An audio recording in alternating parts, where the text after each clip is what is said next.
कहाँ से आए हैं आप? हम खाड़ुदवा पंचायत 76 कठारव गांव ठाकुरगंज प्रखंड। अच्छा, ये अबसा का दूसरा मीटिंग है। एक तो अररिया में किया गया और ये किशनगंज में किया गया है। क्या मुद्दा है और क्या मतलब इनका आप लोग का ओपिनियन रहा इस मीटिंग में? इसमें बहुत सारा मुद्दा है, जैसे कि वक्फ बोर्ड का ज़मीन लेके, वो एक सबसे बड़ा इशू वो है। उसके बाद हम लोगों का शेरशाहबादी एकता के लिए साल में 1-2 बार मीटिंग रखा जाता है। दूसरी बात, एजुकेशन को लेकर हम लोग शेरशाहबादी एजुकेशन में हम लोगों का बाल बच्चा अभी भी बहुत पीछे है, तो उसको लेकर भी चर्चा हुई, बीच बीच में होता है।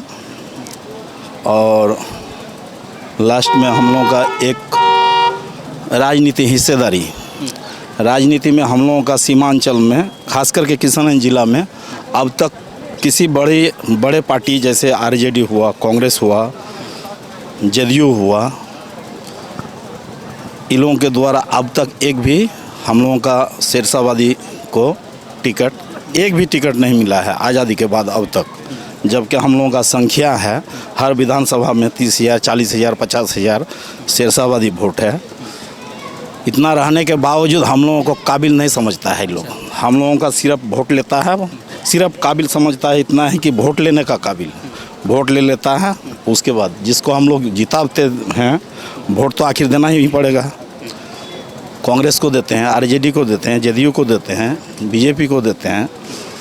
तो वोट देने के बाद हम लोगों का शेरशाहबादी कौम से, हम लोगों का बिरादरी से किसी को आज तक कोई रहनुमा पूछता तक नहीं है। तो क्या इस बार तय हुआ मीटिंग में कि मतलब इस बार शेरशाहबादी में मतलब ये विधानसभा में मतलब हिस्सेदारी मांग रहे हैं? इस बार हम लोगों का फुल मांग है, नीतीश जी से भी मांग है, तेजस्वी जी से भी मांग है, कांग्रेस से भी मांग है, सभी से मांग है। अच्छा, जिस पार्टी से टिकट मिलेगा उस पार्टी से चुनाव लड़ेंगे? हम लोगों को कम से कम किशनगंज डिस्ट्रिक्ट में एक टिकट दिया जाए।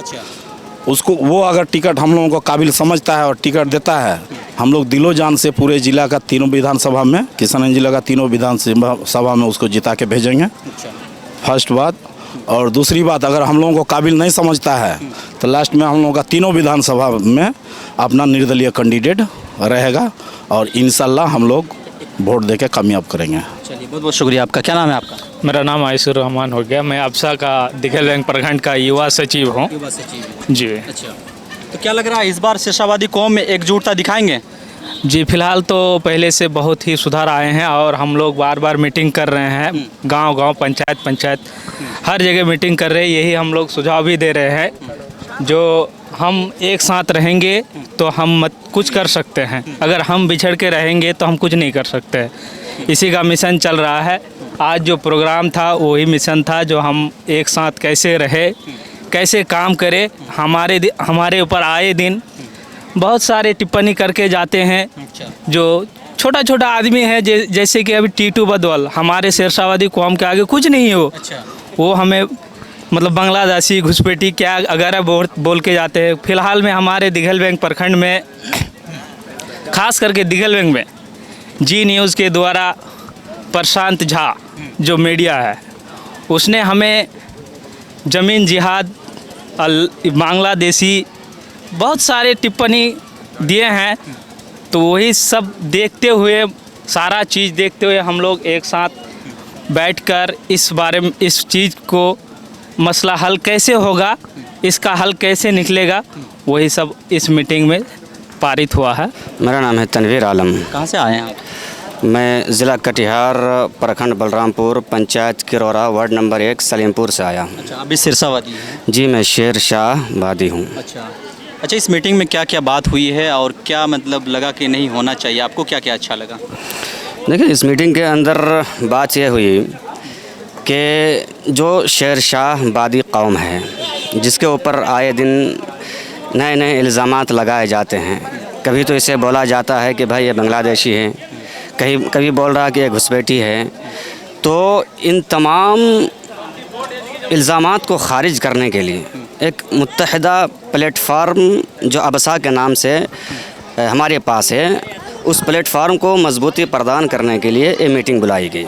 और इस मीटिंग में यही पास हुआ कि हम आइंदा रियासती सतह से लेकर ज़िली सतह तक और ज़िली सतह से लेकर अपना प्रखंड लेवल तक और प्रखंड लेवल से लेकर पंचायती राज तक और पंचायत के जितने भी वार्ड्स हैं तमाम वार्ड्स में अपना यूनिट बनाएंगे और मजबूती के लिए हम अज़हद कोशिश करेंगे। अच्छा, क्या लग रहा है सिरसावादी को ऐसा करने का मतलब नौबत क्यों आ गई है? आखिर पॉलिटिक्स तो पहले से भी हो रही है, अब भी हो रही है, लेकिन सिरसावादी ये दूसरा मीटिंग है और दोनों में पॉलिटिक्स को लेकर बात चली है, आखिर क्यों? जी बिल्कुल, देखिए ये हिंदुस्तान की तल्ख़ हकीकत है कि अगर आप हिंदुस्तान में जीना चाहते हैं, सांस लेना चाहते हैं, तो कहीं ना कहीं आपकी सियासत में पार्टिसिपेट होनी चाहिए। नहीं तो क्या होगा कि आपका हक मारा जाएगा, आपको धकेला जाएगा, आपको दबाया जाएगा, आपको कुचला जाएगा और फिर आपका हक कोई और खाएंगे और आप किनारे बैठकर तमाशा देखते रहेंगे। इसीलिए ज़रूरी है कि जहाँ हमारी जमीयत बनी हुई है, जमीयत अहलुल हदीस, सेम इसी सिस्टम के तर्ज पर ये अबसा भी होना चाहिए जो सियासत को देखे, दुनियावी उमूर को देखे, मुल्क की हालात से आवाम को रोशनास कराए। क्या कुछ साजिशें हमारे ख़िलाफ़ हो रही हैं, उन साजिशों का मुँहतोड़ जवाब कैसे दिया जा सकता है, उसका रणनीति बनाए। तो लग रहा है कि जनता साथ देंगे इसमें, सिरसावादी कौम साथ देंगे? यकीनन जनता साथ देंगे, चूँकि जनता के हितों के लिए है। और अगर हमारे जमीयत के उलमा अगर अपना पसीना बहा रहे हैं इस कौम के लिए और अबसा को मजबूत करने के लिए, तो यकीनन उनकी सेफ्टी और सिक्योरिटी है। हमारे जो आलिम उलमा हैं ये अंबिया के वारिस हैं। अंबिया के वारिस का मतलब है कि इस तरह से समझ सकते हैं कि हमारे आबा व अजदाद ने अगर हमें कुछ प्रॉपर्टी, कुछ मकानात छोड़कर इस दुनिया से वो चले गए हैं, तो आंगन से लेकर बाहर तक और बाहर से लेकर सड़क तक जहाँ जहाँ भी हम विरासत के मालिक हैं, उन तमाम जगहों की हिफाजत हमारे ज़िम्मे है। ये हम नहीं कह सकते हैं कि नहीं हम आंगन सिर्फ इसके वारिस हैं और बाहर के वारिस नहीं हैं। अगर कहीं हमें कोई टारगेट कर रहे हैं पीछे से, तो हमें यह भी हक है कि भाई उस विरासत में किसी की नज़र तो नहीं है। तो लिहाजा इसी अंदाज से उलमा इकराम की भी ज़िम्मेदारी है कि जहाँ वो दीन की इशाअत करते हैं, यकीनन ये सबसे बड़ा काम है।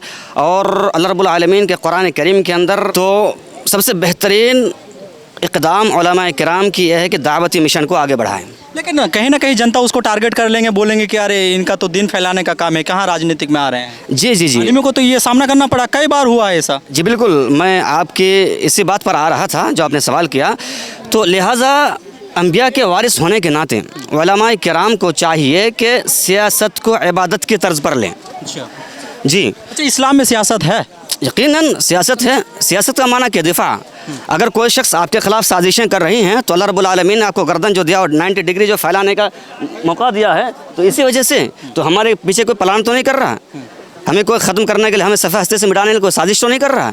तो यकीनन इस्लाम में सियासत है और पूरी ज़िंदगी दिफाई सिस्टम सियासत ही है, और क्या है।